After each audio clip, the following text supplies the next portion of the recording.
un grupo de teatro municipal, y además que va a hacer su primera obra sobre una obra de un autor molinense, de Paco López Mengual, y una obra sobre historias que narran. Y es muy importante para nosotros tener artistas locales que además interpretan, adaptan obras al teatro. Bueno, esta noche estamos emitiendo en directo a todos los espectadores. ¿Qué mensaje les podemos dar para que esperen unos minutos? Porque va a comenzar la obra. Bueno, que la cultura es importantísima para cualquier sociedad. La cultura es fundamental para que las sociedades crezcan y para cambiar mentalidades, que es tan importante. Ahora veníamos de un acto de lucha contra la violencia de género, y estas cosas son las que hacen al final que las sociedades evolucionen. Yo quiero invitar a todo el mundo al teatro y a toda la actividad cultural que se está realizando en Molina de Segura. Creo que somos una ciudad muy activa en el ámbito de la cultura, en el ámbito del teatro, en el ámbito de la música, en todos los ámbitos, y la gente tiene que implicarse, tiene que salir y tiene que participar en todo lo que se haga, y además hacer desde el asociacionismo que hay, y es mucho también en nuestro municipio. Muy bien, pues muchas gracias por atendernos, porque sabemos que está a punto de empezar la obra y que disfrutemos todos de ella. Gracias, muchas gracias. Hasta ahora.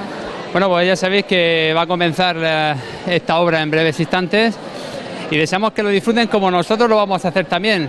Canal 8 está aquí presente para daros la cultura y todo aquello que pasa en Molina de Segura, pedanías y poblaciones limítrofes en la región de Murcia. Un saludo y esperemos que disfruten en breve de esta gran función, de este gran teatro Villa de Molina de Segura.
Bueno, pues ya tenemos los avisos para que la obra de teatro dé comienzo.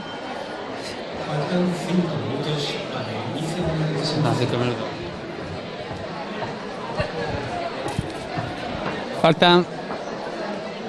Faltan tan solo 5 minutos para que dé comienzo la obra.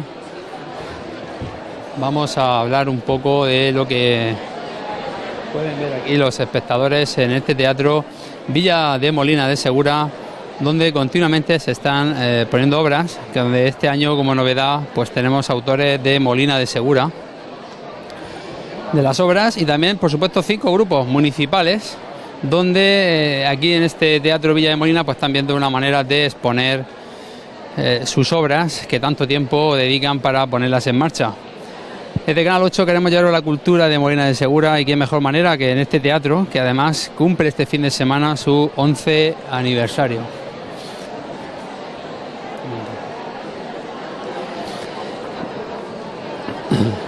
El Grupo Municipal de Teatro, que con este trabajo hará su presentación, ha escogido para iniciar su andadura unos relatos del escritor molinense Paco López Mengual, contenidos en su libro de relatos La pistola de Hilarito y otras historias que me narraron. Como el mismo dice, somos mediterráneos y a orillas de nuestro mar, a lo largo de los siglos, se ha desarrollado una gran tradición de contadores de historias. Así que sentémonos, abramos la caja de hojalata y dispongámonos a escuchar algunos de los recuerdos que componen nuestra memoria colectiva. El autor de la obra que vamos a ver esta noche, Paco López Mengual, que cuenta con unos buenos intérpretes locales como Chelo Vera García, Gregorio Sánchez Buendía, José Miguel García Navarro, Juan Francisco García Saurín, Juan Francisco Martínez Fernández, Luis Carlos Vegara y Manuela Pujante Oferral. Hay que decir que también hay maquillaje con Paco Beltrán, la costurera María Jesús Fernández y muchas colaboraciones de comercios de Molina de Segura. Esta obra ha creado mucha expectación porque también supone que el Grupo Municipal de Teatro de Molina de Segura pues se pone de largo en su lugar de origen, en Molina de Segura, y en un teatro, como pueden ver, un teatro precioso y un teatro vanguardista. Esperamos que disfruten de esta gran obra y por supuesto de la extensa programación que el Teatro Villa de Molina nos puede ofrecer.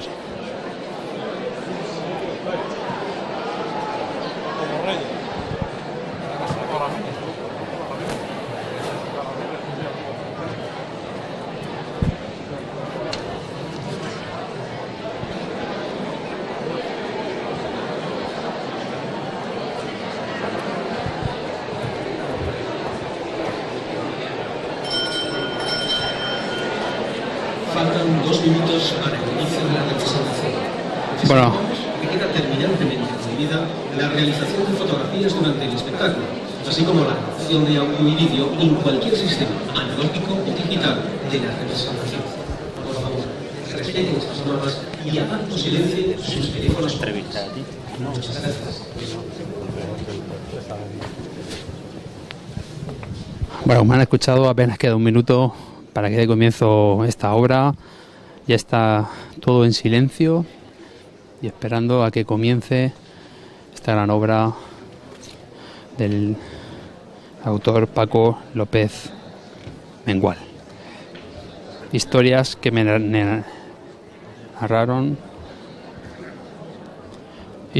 narraron de Paco López Mengual, con la compañía Grupo Municipal de Teatro de Molina de Segura, con la dirección de José Antonio Avilés.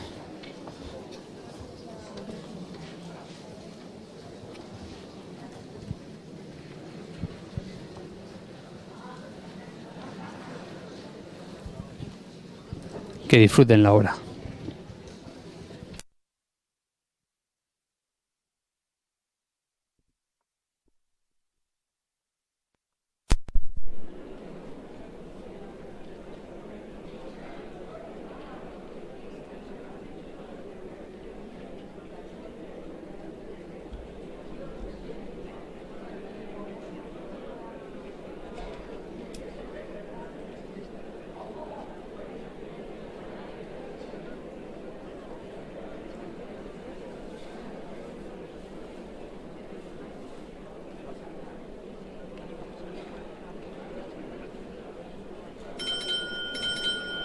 La representación va a comenzar.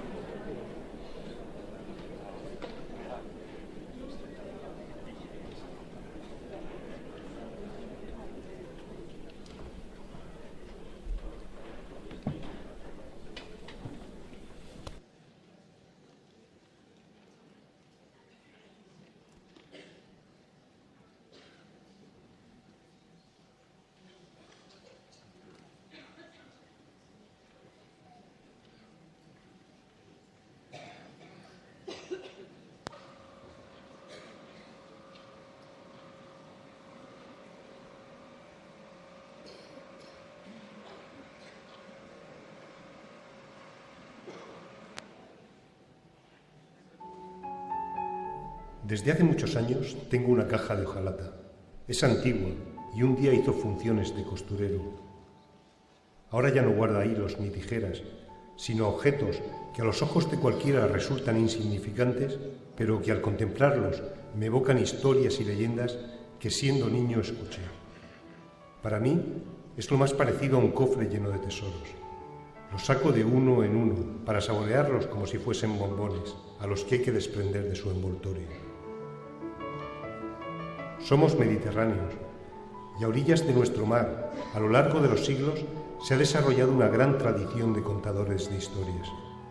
Así que sentémonos, abramos la caja de hojalata y dispongámonos a escuchar algunos de los recuerdos que componen nuestra memoria colectiva.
Venga, poneros en vuestro sitio, por favor.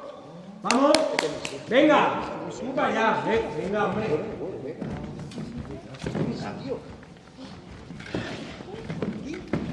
Sí.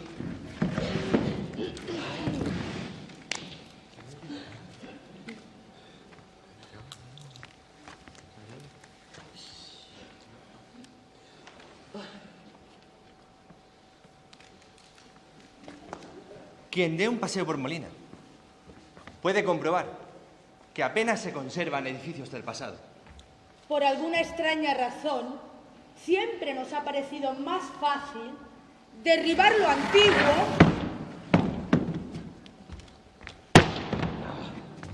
y en su solar construir la nueva edificación. A lo largo de los años, muy pocas construcciones legendarias se han salvado de nuestro afán modernizador.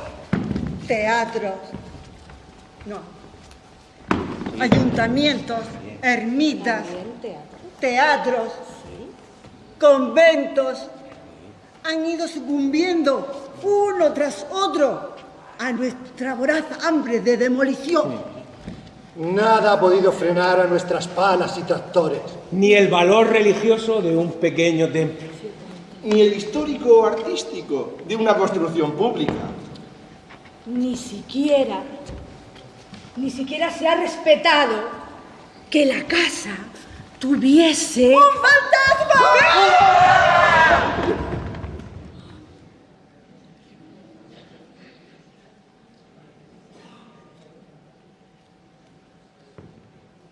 El Retén,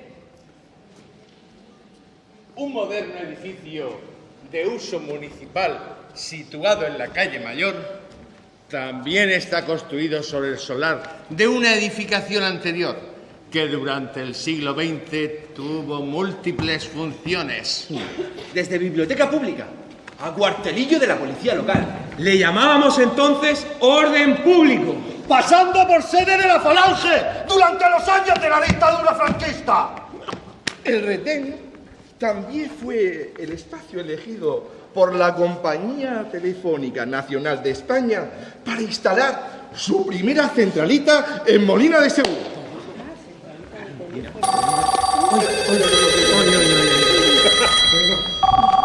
¿Qué hacemos, no?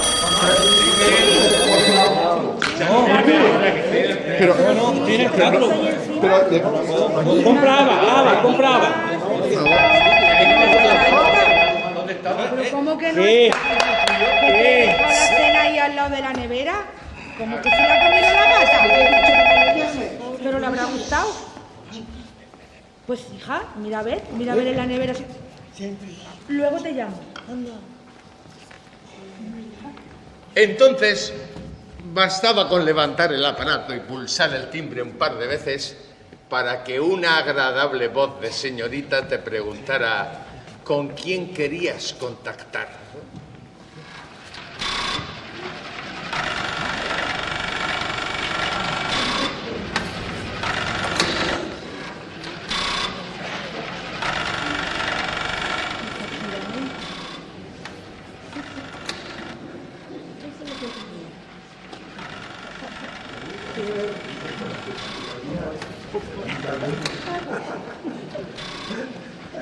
Si no recordabas el número de la persona, bastaba con que dijeras su nombre o su apodo y enseguida lograbas la comunicación. Pero si hubo un listín telefónico solo con los apodos. Que sí, que a mi familia le decían los bombas. Mi madre era la Montera y sus hijas las Monterillas. ¡Ay, Monterilla! La Monterita. Pues mi familia, como era en la provincia de Granada, nosotros no teníamos mote. ¡Foratero! Y nosotros, mi familia, en cuanto llegó aquí de Ceuta, del norte de África, recibió el apodo de los moros. Y por ahí están los rizos y Piche también está por allí. Sí. Y el esportillado, míralo. Y la churra. ¡Que ha venido Marujo! ¡Marujo! ¡Hola, Marujo! ¿Qué tal, Marujo? ¡Hola, Marujo! Vale. Yo es que no lo veo, chacho. ¡Marujo! La telefonista conectaba las dos clavijas en un panel lleno de agujeritos con números. Y se producía el milagro tecnológico. El único inconveniente es que la muchacha podía escuchar la conversación. Un día de 1926...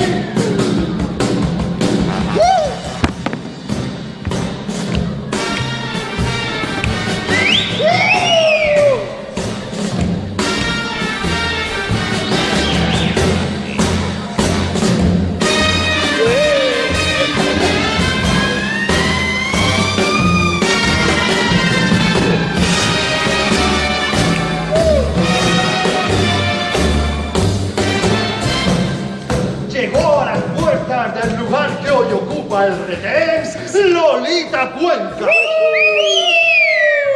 Una muchacha de 20 y pocos años que había sido contratada por la compañía telefónica como encargada de la centralita, recientemente inaugurada. Llegó sola y conduciendo su propio carruaje. Algo impropio en las mujeres de ese tiempo. Vestía a la moda, con atuendo El atuendo. de colores.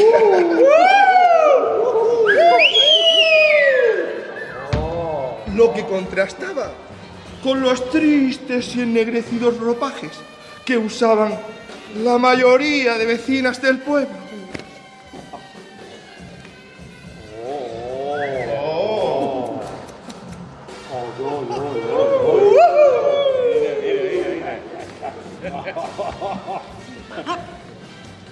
Nunca salía a la calle sin su sombrero y a menudo se la veía fumar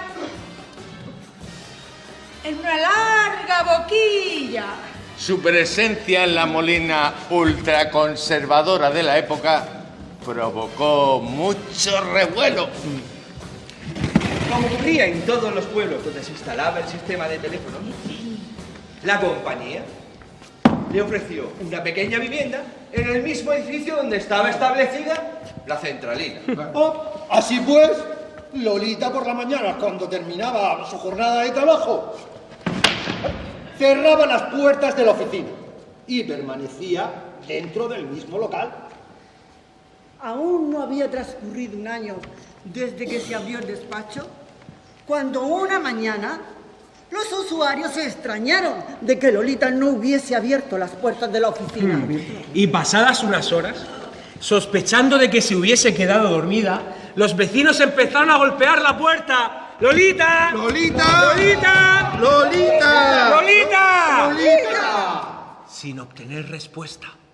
Finalmente, preocupados, llamaron a las fuerzas del orden, que optaron por derribar el portón de entrada. Al penetrar en la vivienda, quedaron estupefactos al descubrir, tendido en el suelo, En medio de un charco de sangre, El cuerpo sin vida de la señorita Cuenca.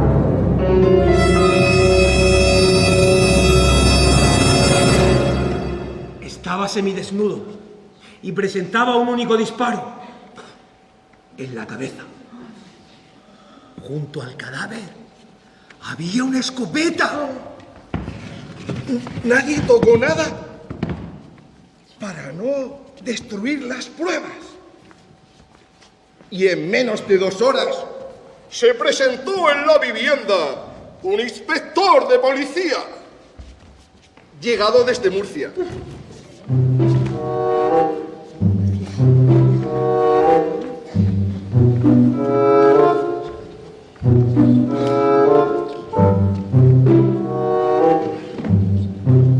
Enseguida se dio cuenta que las puertas no habían sido forzadas desde el exterior y que las ventanas de acceso permanecían cerradas.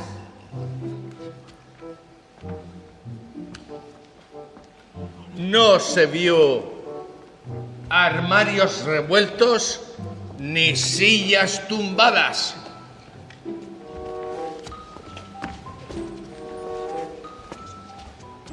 Tampoco se echó en falta objetos de valor.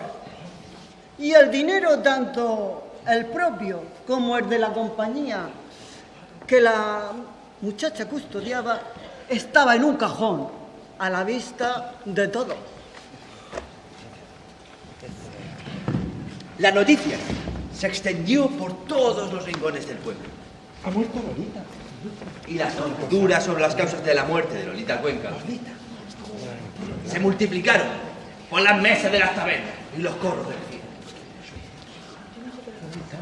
A los 2 días del suceso, la Guardia Civil detuvo al único sospechoso del crimen. Un vecino de Molina apellidado Cayuelas. Cayuela. Desde que se descubrió el cadáver, su nombre había volado de boca en boca entre los habitantes del pueblo. Hacía 5 años que Cayuelas se había establecido en Molina.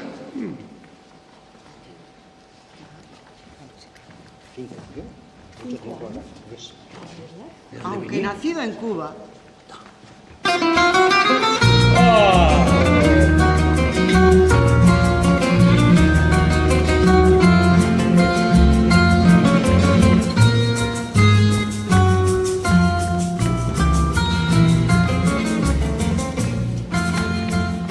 Aunque nacido en Cuba, tras haber hecho una considerable fortuna en América con negocios de textil, había decidido regresar al pueblo de su madre y vivir allí el resto de su vida de las rentas.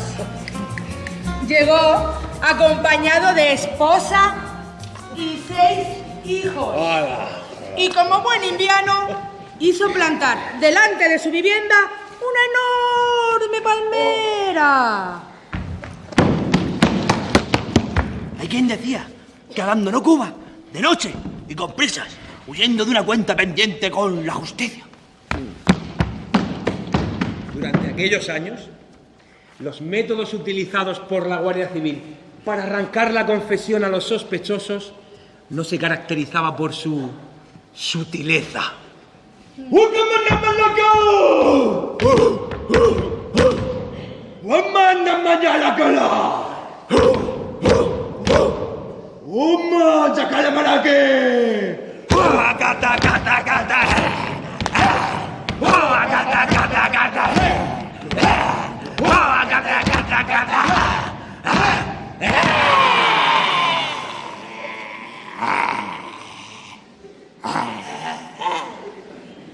Después de 2 horas de interrogatorio, Cayuelas confesó que mantenía una relación íntima con Lolita Cuenca desde hacía ya unos meses. La muchacha era una exquisita fumadora. Y él la visitaba a menudo para servirle buen tabaco. ¡Un puro cubano! ¡Pero no de fumar! A la hora siguiente, admitió que la escopeta encontrada en el lugar del crimen era de su propiedad.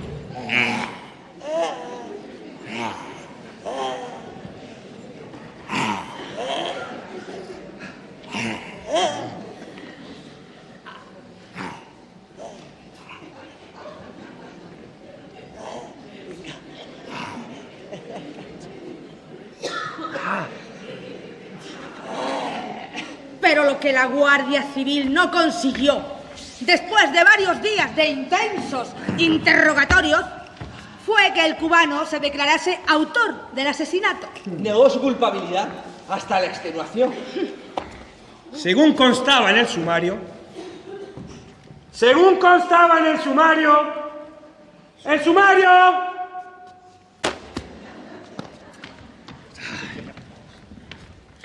El sumario. Julián, el sumario. Julián. Por favor. Según constaba en el sumario, la empleada de teléfonos le había pedido a su amante que le dejara durante unos días su escopeta.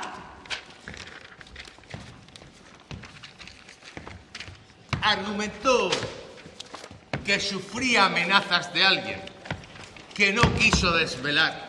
Sí, y que pasaba las noches atemorizada al escuchar. ¿Qué hace? El ruido. Ah, no, es... Y que pasaba las noches atemorizada al escuchar extraños ruidos en el interior de la casa. y comprobar que alguien intentaba abrir las ventanas desde el exterior. Cayuelas accedió a dejarle el arma como medida de protección. No hay ¿Te ayudamos? Sí, mucho.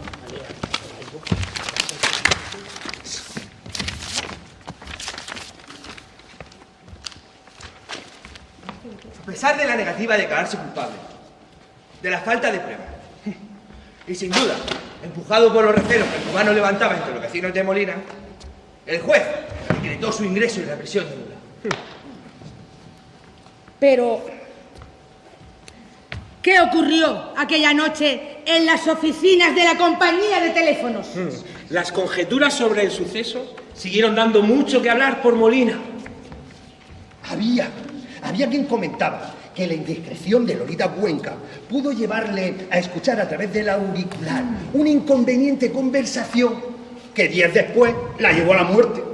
También hubo quien argumentó que pudo tratarse de un suicidio, como lo evidenciaba la situación en la que se encontró el cuerpo sin vida de la muchacha.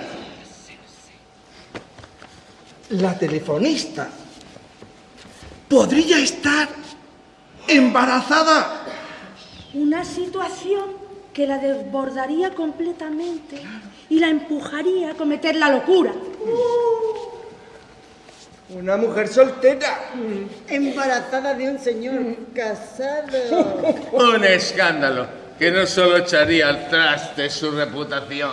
Sí, también su trabajo y su futuro. Pobrecilla. El argumento de que Lolita estaba embarazada también era esgrimido por aquellos que aseguraban que Cayuelas era el asesino. ¡Claro!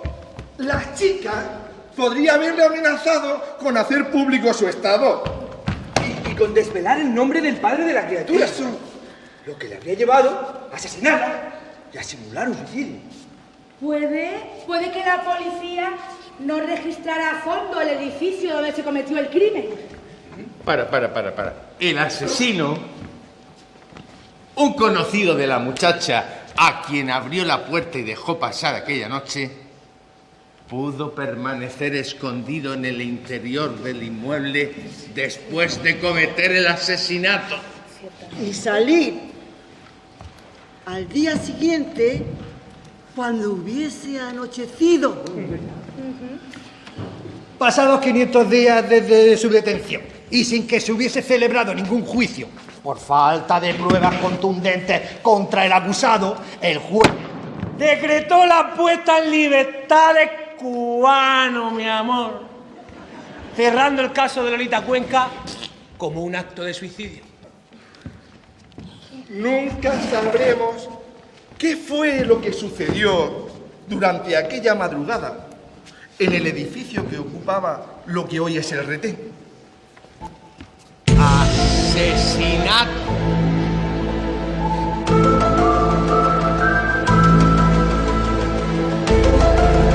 ¿Suicidio? durante muchos años. Hasta su demolición. Algunas mañanas, Cuando los empleados municipales entraban en el inmueble donde murió Lolita, sentían un fuerte olor a tabaco. Como si alguien hubiese pasado la noche paseando y fumando por sus múltiples dependencias. Había quien argumentaba que aquel olor a buen tabaco era el espíritu de la muchacha que vagaba por los pasillos clamando que se descubriera quién había sido su asesino.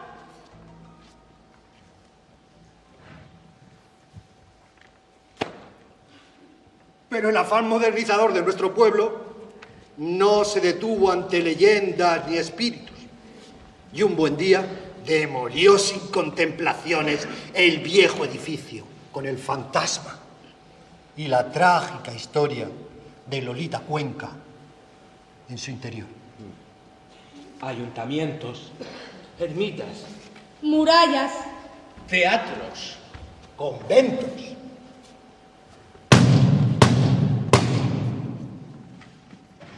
San Pascual Bailón. 1, 2, San Pascual ya está aquí. 3, 4, cierra la puerta.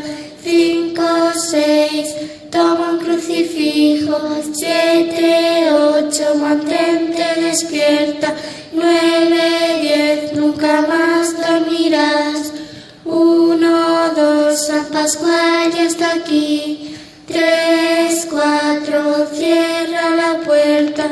5, 6, toma un crucifijo. El único edificio que ha conseguido mantenerse en pie es la cárcel, sede de la Biblioteca Mercedes Mendoza. La cárcel es el edificio más antiguo de Molina.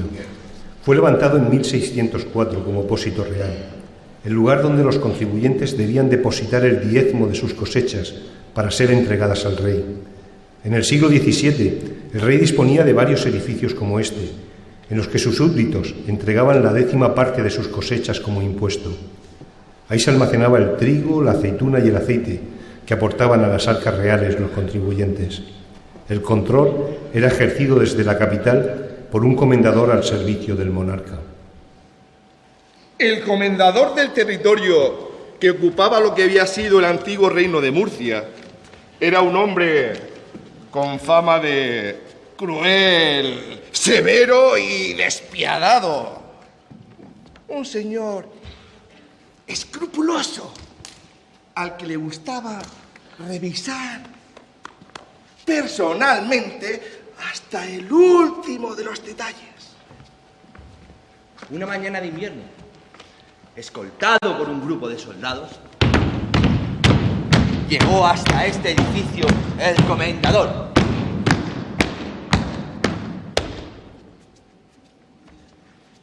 Y tras examinar con su mirada todo lo que allí se almacenaba, sin saludar siquiera a sus empleados, solicitó los libros de cuentas.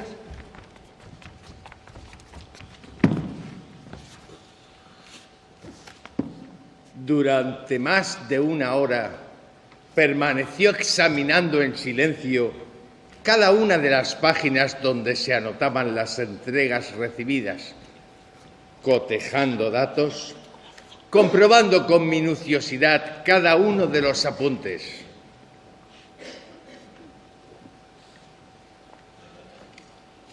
Pasaba despacio las hojas, con la mirada casi pegada al papel, cuando de pronto el rostro se le llenó de ira y, golpeando con el puño sobre la mesa, se puso en pie y ordenó que trajesen ante él a un judío de nombre ¡Sión! Sión era el patriarca de una familia de judíos conversos instalada en Molina desde siglos atrás. Una familia a la que se le permitió su estancia en España tras renunciar a sus creencias religiosas y abrazar la fe cristiana. También era el hombre que poseía mayor número de tierras y el más numeroso rebaño de la localidad. Sin duda, el contribuyente que más debía aportar al pósito real.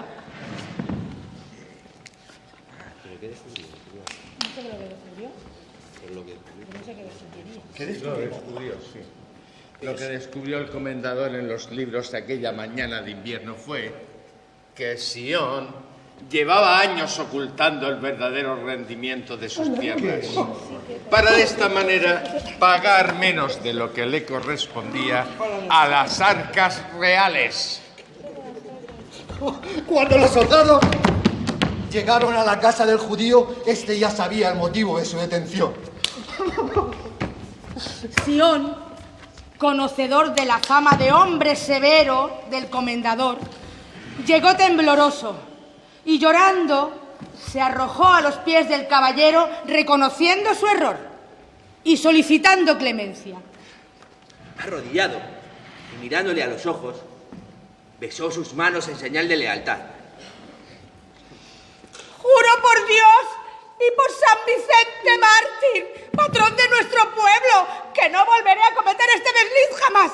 Además, estoy dispuesto a pagar con creces todo lo distraído hasta ahora. Tened piedad de mí, señor.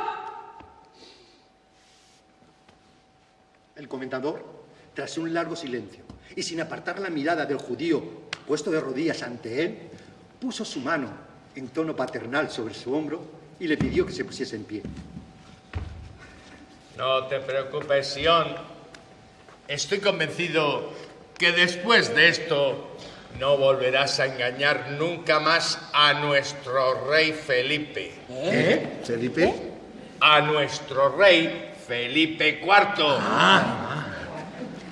Entonces, solicitó a uno de los soldados su espada y ante la sorpresa de todos, la clavó con ímpetu en el pecho del tramposo.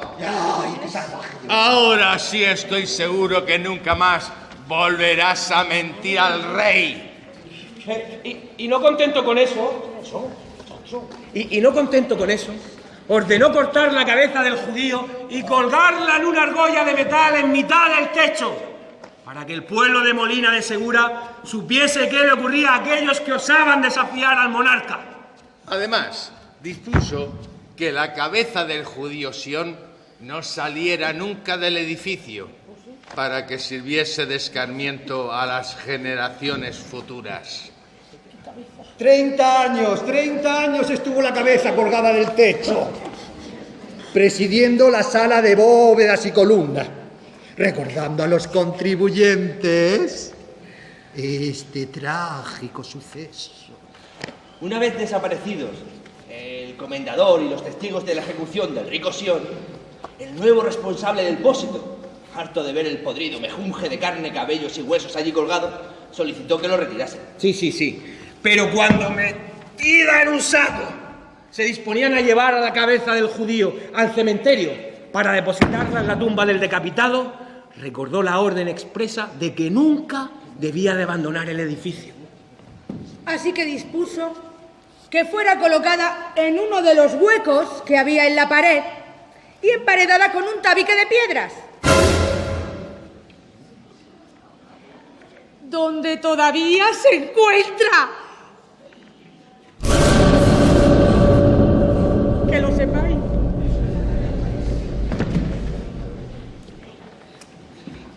Pero este edificio,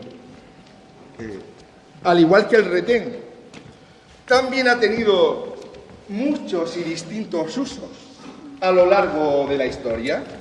Teatro, Escuela, Almacén municipal, biblioteca Sala de exposiciones. y cárcel. Bueno. Más que cárcel, fue calabozo. Hasta aquí llegaban para hacer escala nocturna los presos procedentes de los juzgados de Cieza y Mula, para cumplir condena en la prisión provincial de Murcia. los vecinos de Molina salían a las calles para contemplar cómo pasaba la columna de reos, avanzando como un enorme y lento gusano. Los condenados, unidos uno a otro por los pies, mediante una cadena de gruesos eslabones, arrastraban bolas de hierro que impedían los intentos de fuga.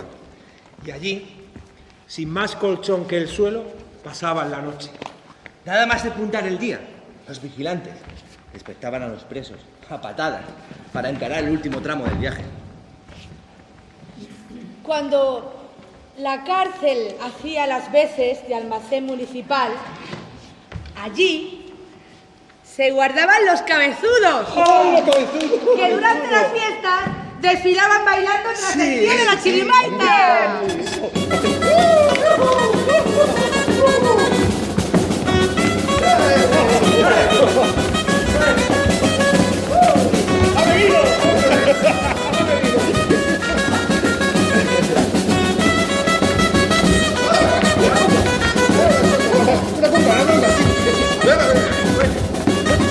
Ahí te lo doy.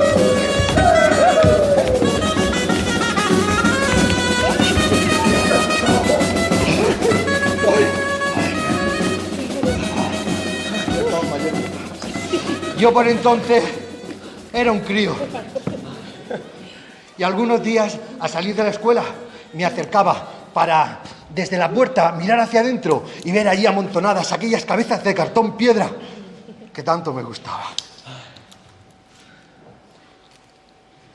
A pocos metros de la cárcel, frente a mi casa, cuando yo era niño, había un salón de afeitar donde solo entraban hombres, la barbería de Raspajo. Era un habitáculo no muy grande, con una puerta doble de cristales y 2 sillones de afeitar frente a un largo espejo. Allí, una noche, entró el bandolero Hilarito. ¡Ay! ¡Ay! ¡Vaya! ¡La bola! ¡Vamos!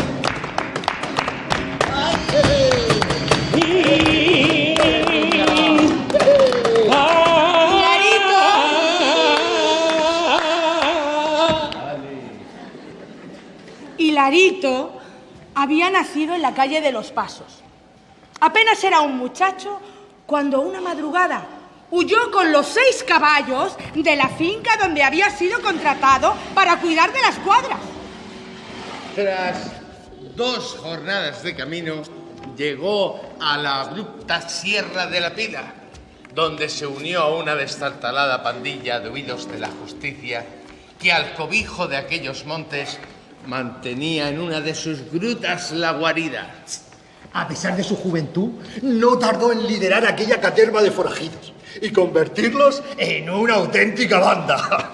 El bandido, desde las cumbres de la Sierra de la Pila, encaramado en su caballo, era capaz de oler a los viajeros que portaban ricas fortunas en sus alforjas. Sí.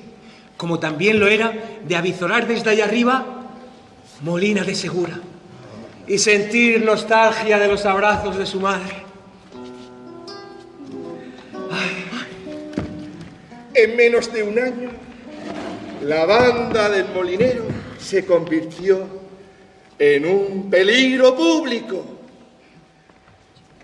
Los asaltos con violencia e incluso los asesinatos se multiplicaron en la comarca. Era rara la semana en que no aparecía el cuerpo de un viajero sin su bolsa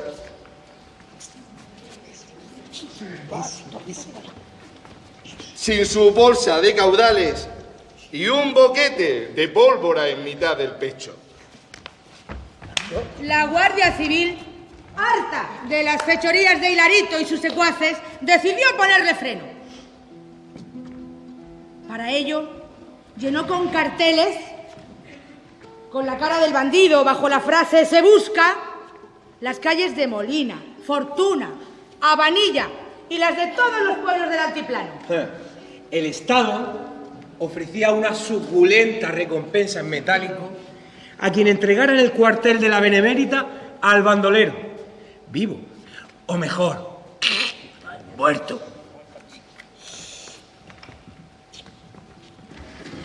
La policía siempre se cosa.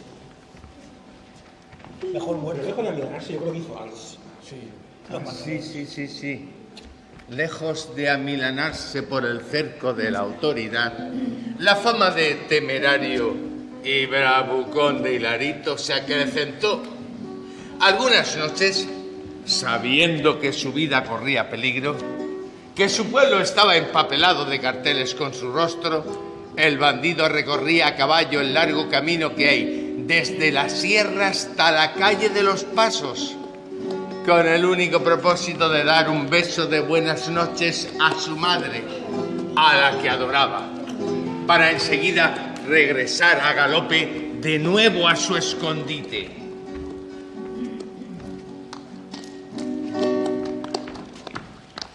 Una noche cerrada de invierno, Hilarito bajó con su caballo hasta la puerta de la barbería de Raspajo.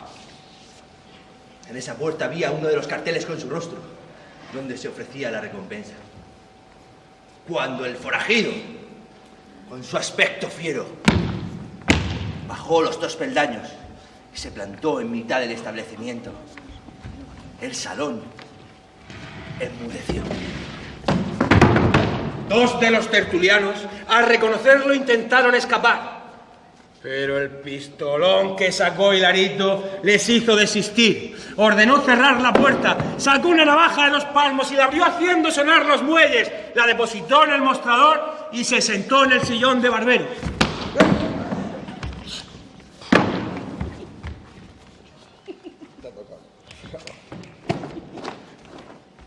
Pidió al maestro Raspajo un afeitado apurado, advirtiéndole que si le ocasionaba el más mínimo de los rasguños, el más pequeño de los arañazos, con la navaja que tenía ahí más a mano, ahí le sacaría las tripas y se las haría comer a los clientes que permanecían amontonados y retenidos allí al fondo en un rincón. El salón quedó sumido en un absoluto silencio, hasta el punto que se podía escuchar ras, ras, el sonido de la navaja al resbalar por el áspero pelo de la barba del bandido. Al maestro Raspajo, a pesar del temblor de manos, le salió el afeitado de su vida.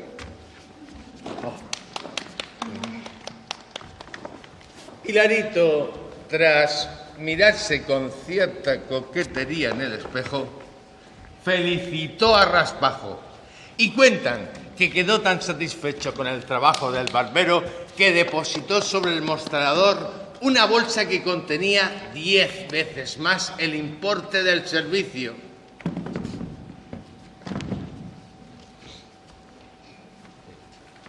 Entonces, sin decir nada,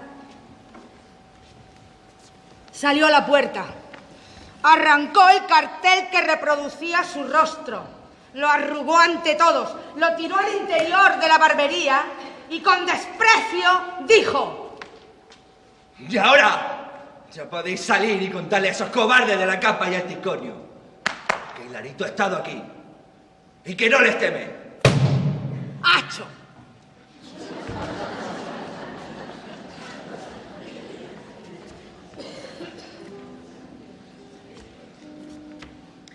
Años después de ese y otros incidentes, y cansado de llevar una vida de continuos sobresaltos, Hilarito decidió abandonar su vida licenciosa y emprender otra, siguiendo el camino del orden y la honradez.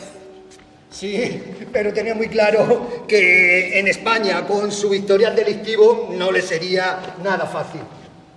Entonces, Hilarito propuso a sus compinches tomar un barco que los alejase de España y los llevase a Argelia. Fruto de sus asaltos, escondían una auténtica fortuna enterrada en cofres diseminados por la sierra. En Orán, donde había una gran colonia de ciudadanos españoles, invertirían en prósperos negocios, llevando una vida de honrados comerciantes y borrando para siempre su pasado. Su propuesta fue aceptada con entusiasmo por los miembros de la banda, que en unos días emprendieron camino hacia Alicante, donde subirían a ese barco que cruzaría el Mediterráneo para hacer posible su sueño. ¡Joder! ¡Ja, ja! ¡Dame vino!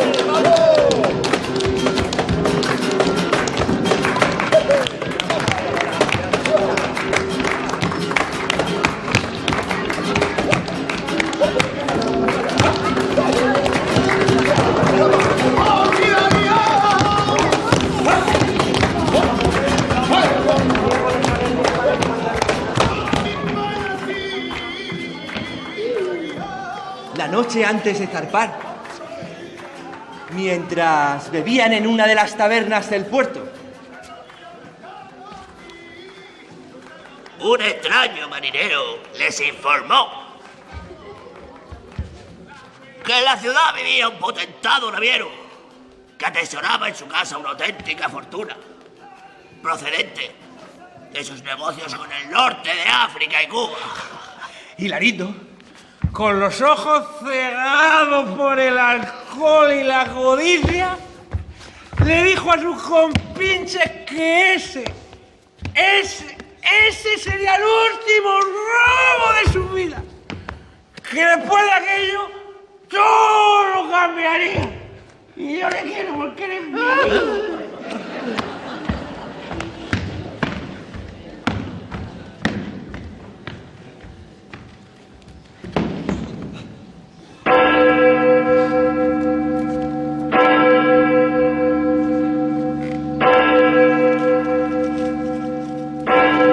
Esperaron a que los campanarios dieran la medianoche y, arropados por la oscuridad, salieron dispuestos a acrecentar su hacienda.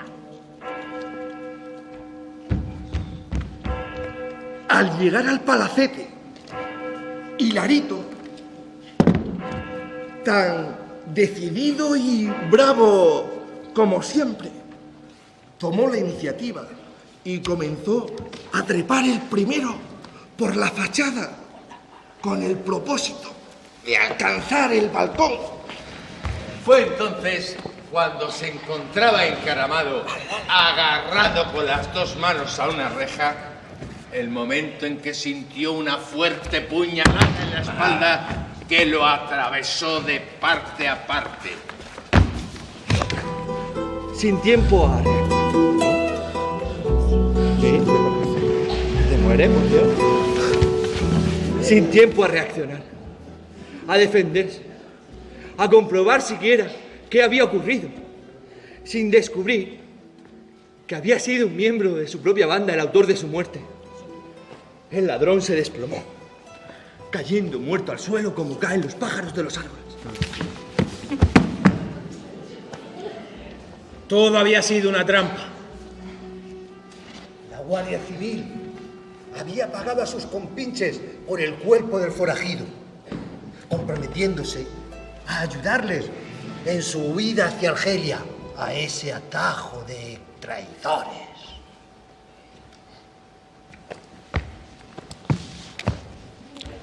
La muerte de Hilarito no se conoció en Molina hasta pasados varios años, cuando uno de aquellos ciegos que cantaban las historias por las plazas de los pueblos narró la azarosa vida y la trágica muerte del bandido molinero en la puerta de la iglesia de la Asunción, al salir de misa de 12.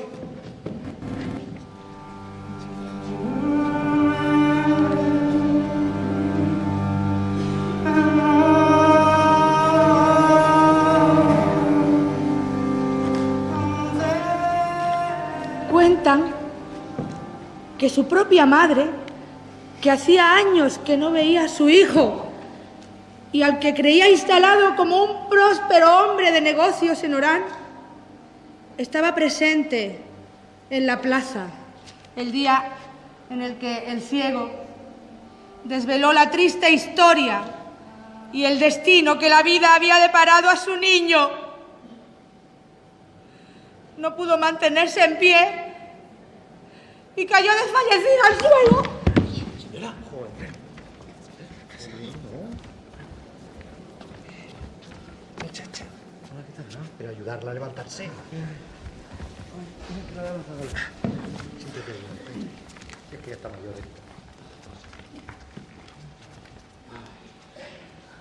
Vaya con Hilarito. ¡Qué mala suerte tuvo! ¿Y qué podía esperar? ¿A quien a hierro mata? O eso.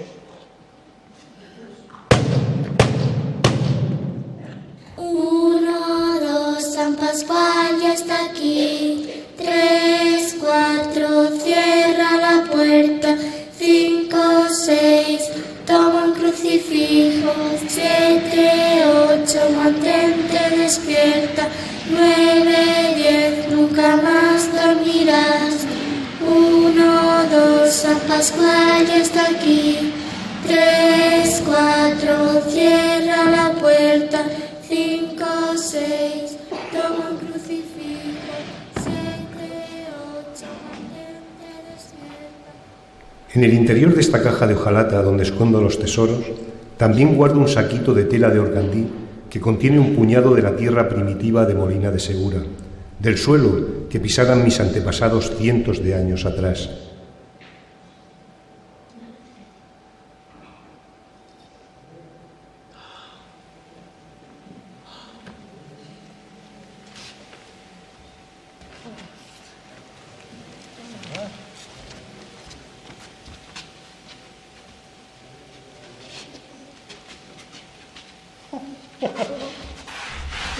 A simple vista, da la impresión de estar limpia de huellas, de secretos, de rumores, pero quién sabe.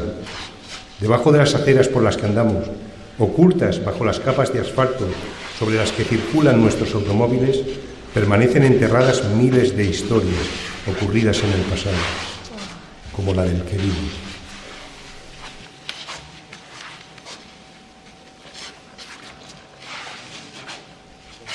Cuentan que era el hombre más hermoso que nunca haya dado este pueblo. De porte alto, siempre vestía elegantemente. Su pelo lacio y rubio, su turbadora sonrisa, coronada por un bigote cuidado y recortado a la moda, levantaba pasiones. Pero era su mirada clara, con aquellos ojos que recordaban al mar, la que hacía suspirar.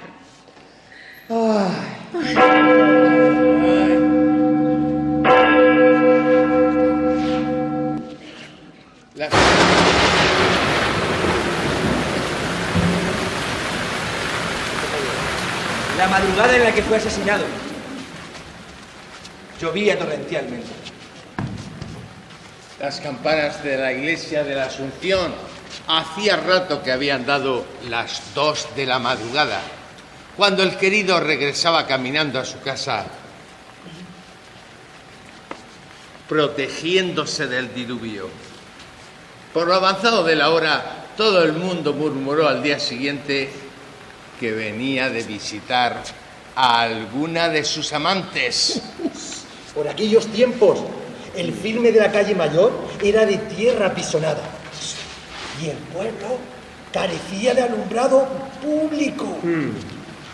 Fue entonces, con la oscuridad de la noche como único testigo, cuando al pasar frente al número 65 de la calle Mayor, una sombra que permanecía a la espera, oculta en un portal, le salió al paso esgrimiendo un cuchillo de hoja ancha y considerable envergadura.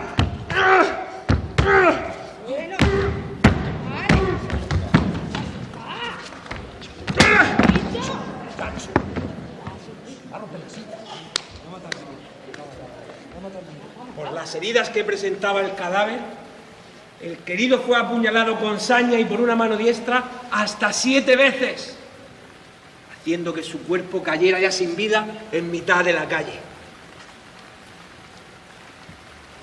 Durante toda la noche, y tendido boca abajo, la víctima se fue desangrando, mientras no cesaba de caer el aguacero sobre ella. Cuando amaneció y descubrieron el cadáver, ya había dejado de llover y la mañana lucía despejada. La sedienta tierra, al igual que había absorbido el agua de la lluvia, también había engullido con avidez la sangre del truán. Retiraron el cuerpo. Y eran tantos los sospechosos de haber cometido el asesinato, ¿Aquí? Mira. Sospechoso, mira. Eran tantos los sospechosos que las autoridades apenas investigaron el asunto, dando el caso por cerrado a los pocos días y atribuyéndole la autoría a un transeúnte que portaba el dinero que portaba.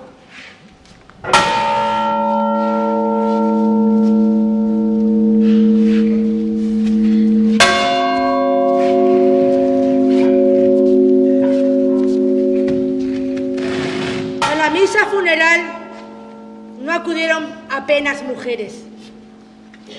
Tal vez fueron muchas las que evitaron que las vieran derramar lágrimas de desconsuelo en público por su pérdida durante el sepelio. Durante mucho tiempo, la gente se extrañaba, porque en el cementerio, sobre el mármol de su tumba, aparecían siempre varios ramos de flores frescas, de flores silvestres, depositadas por manos anónimas. Pero fue a partir de esta escabrosa muerte cuando empezó a acontecer un sorprendente fenómeno frente al 65 de la calle Mayor. Cada vez que llovía en Molina, del lugar concreto donde estuvo tendido el cuerpo inerte del querido, comenzaban a brotar pompas de sangre. Cuentan que eran vistosas, como las de jabón, que se iban inflando lentamente hasta estallar y desaparecer. Hay quien decía que era el mismo espíritu del querido el que las provocaba, para que su crimen no cayera en el olvido y se hiciera justicia.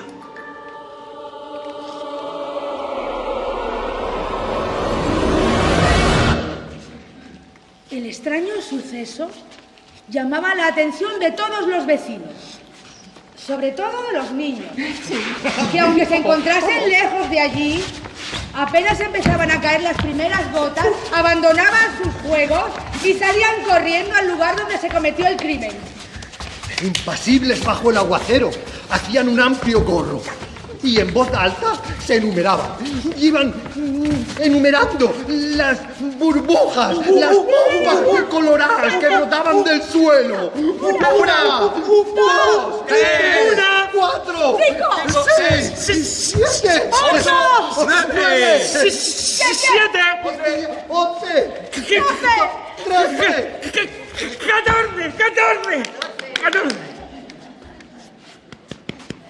14. Aseguraban que cada burbuja era un marido burlado.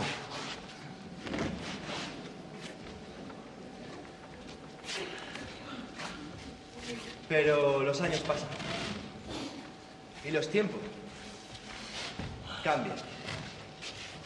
Y un día, un alcalde, en un alarde de modernidad, echó una capa de asfalto sobre la tierra apisonada de la calle Mayor. Y allí, bajo el alquitrán, como tantas otras historias, quedaron enterradas la sangre y la historia del querido. Y ahora circulan sobre ellas las ruedas de nuestros automóviles.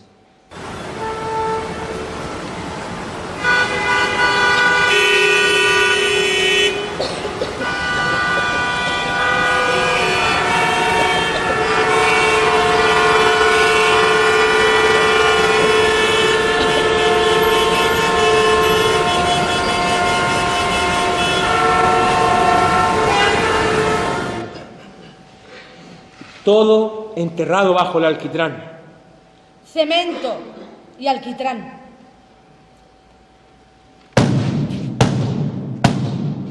Uno, dos, San Pascual ya está aquí. 3, 4, cierra la puerta. 5, 6, toma un crucifijo. 7, 8, mantente despierta. 9, 10, nunca más dormirás. 1, 2, San Pascual ya está aquí.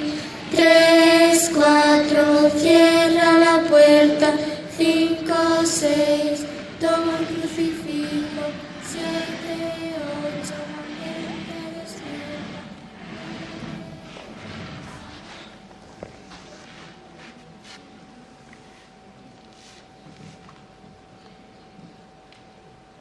Contaba la Maíta una vieja historia familiar.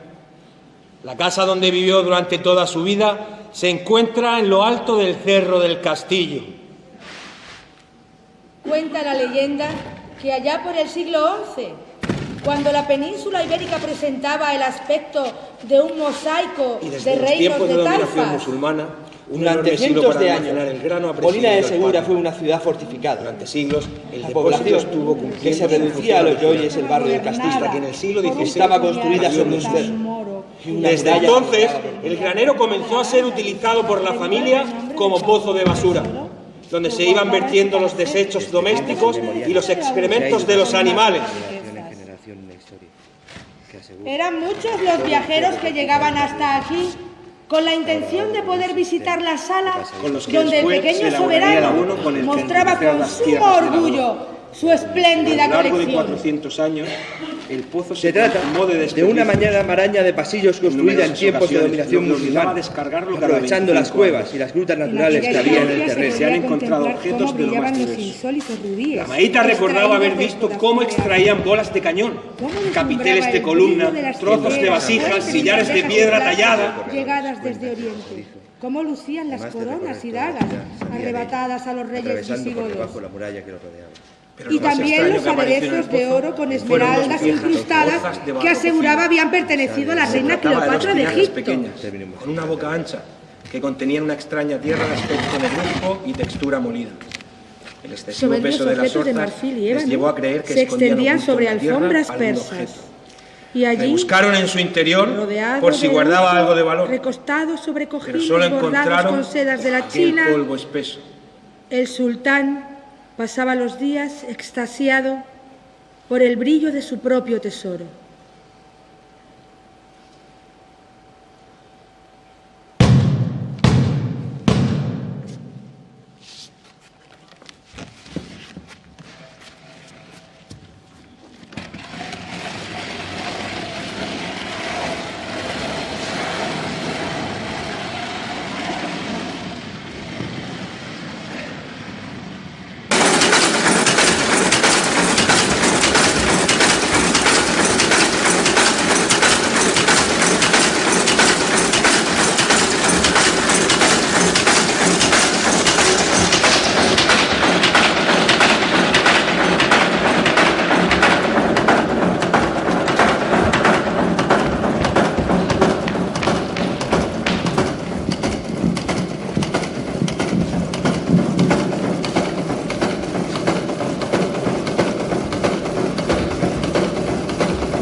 Mi pueblo, Molina de Segura, a pesar de mostrar esa imagen de ciudad actual y cosmopolita, esconde bajo su modernidad un pasado colmado de viejas historias, de hermosas leyendas, de insólitos personajes. Se trata de narraciones que han sido transmitidas de manera oral de generación en generación, en las plazas o en los patios y puertas de las casas, durante las calurosas noches de verano, o alrededor de una mesa de camilla, en las aburridas tardes de invierno.